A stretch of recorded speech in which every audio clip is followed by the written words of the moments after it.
The neighborhood of Belmont Estates was one where every lawn was expected to be perfect, cut to the same length. Each home served as a declaration of wealth and authority. Every occupant performed their part as if they were in a well-planned movie. No surprises, no interruptions, no gaps. My life fit neatly into the appearance of success, covered in glass and marble. I was the prosperous spouse, with the ideal house, the luxury vehicle, and a wife who could grace the cover of any high society magazine. Every morning followed a predictable script.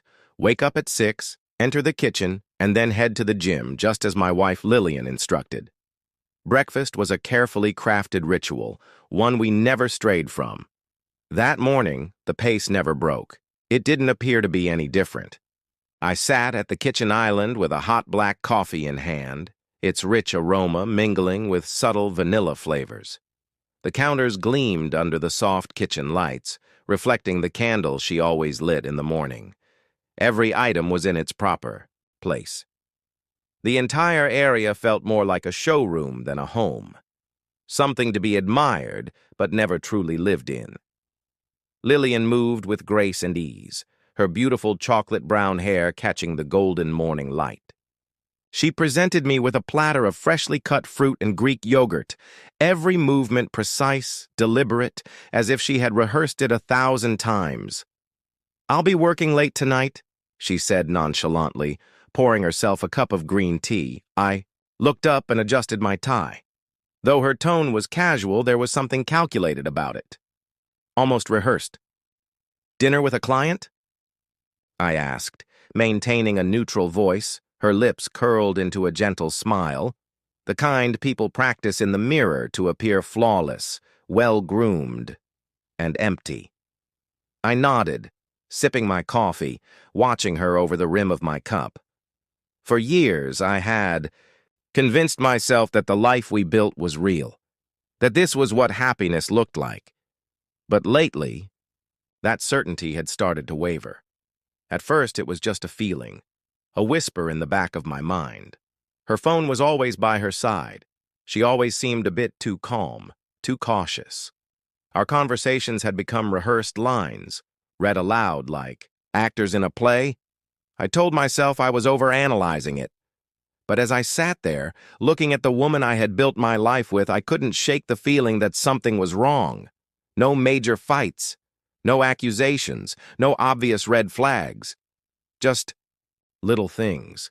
The faint scent of an unfamiliar cologne on her clothes, the way she always seemed to be checking the time, the way she kissed me goodbye when she thought I wasn't looking. Maybe it was just stress, or maybe it was something else. Drained my coffee, picked up my briefcase, and headed for the door.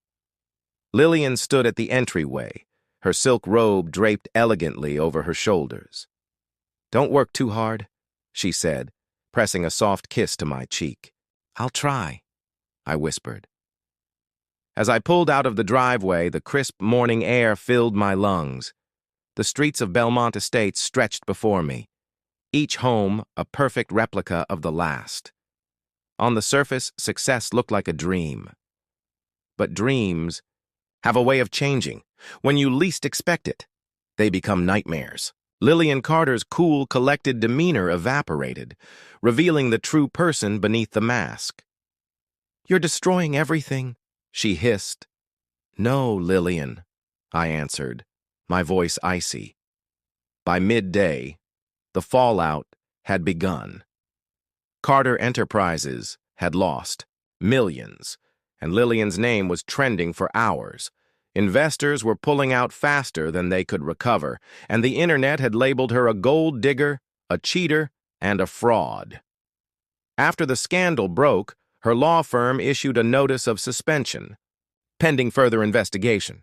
Just when I thought the day couldn't get any better, my lawyer, Rich Hayes Damon, called me. With a chuckle in his voice, he said, "You're going to love this." I leaned back in my chair, listening. "The SEC is investigating that little $200,000 withdrawal," he continued.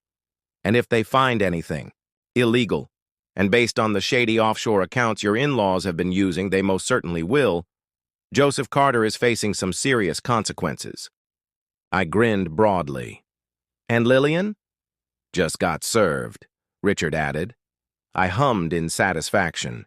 She just begged my assistant to cancel it, and then she started crying. I let out a brief chuckle. She truly believed she could get away with it. And she still believed she could. Can I assume she's going to make one last attempt? I asked. I knew what he meant. Lillian wasn't stupid. She was cunning, manipulative, and if there was even the slightest chance of regaining power, she would take it. That evening, as I poured myself a glass of whiskey, I heard frantic knocking on my front door. I opened it slowly, savoring the moment.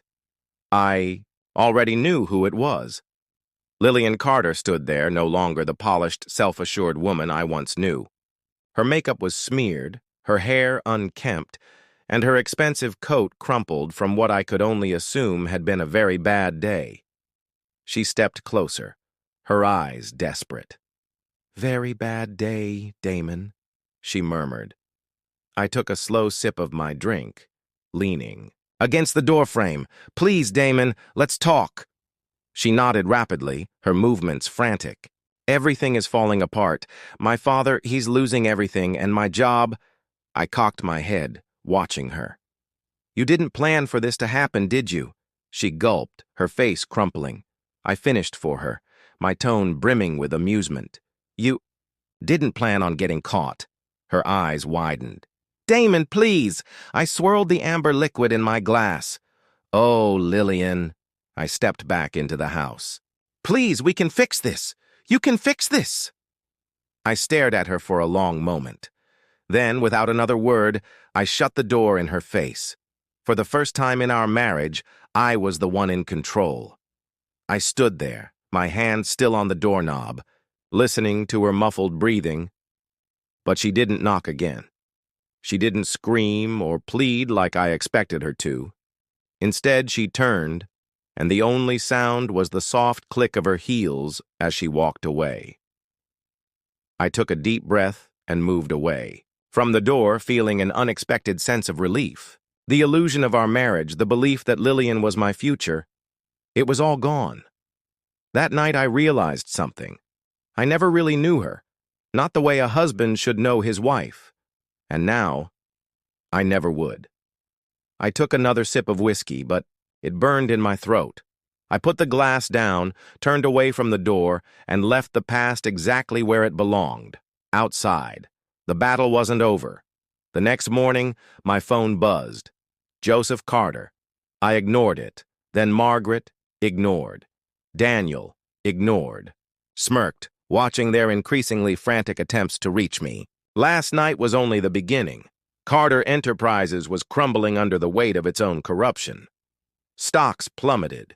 Investors severed ties. The hacked emails. The financial discrepancies. The social media storm. News outlets were running. The story worldwide. The Carter Empire scandal. Fraud, infidelity, betrayal. The headlines were brutal. Lillian Carter exposed. Socialite involved in multi-million-dollar fraud. Luxury to ruin. How Lillian Carter lost everything in one day. By lunchtime, Richard called again, sounding pleased. "They're in full panic mode." Margaret tried to have the articles taken down, but screenshots are everywhere. The SEC is all over those offshore accounts. If they find what I think they will, Joseph Carter won't just lose his business, he'll lose his freedom. I nodded. Joseph had spent decades manipulating markets, bending rules and buying loyalty. But now, his empire was crumbling, and he was powerless to stop it. Lillian filed a petition, Richard continued. I raised an eyebrow. "She wants to discuss a settlement before the divorce gets ugly." I laughed. "She's desperate. She knows she's lost. Her career, her reputation, everything. She won't walk." "Away without a fight," Richard warned. I sighed. Lillian isn't stupid. She's been playing the game for years. If she thinks she has a chance, she'll take it. But she's already lost. I told Richard there was nothing to discuss. "Decline the meeting," I said.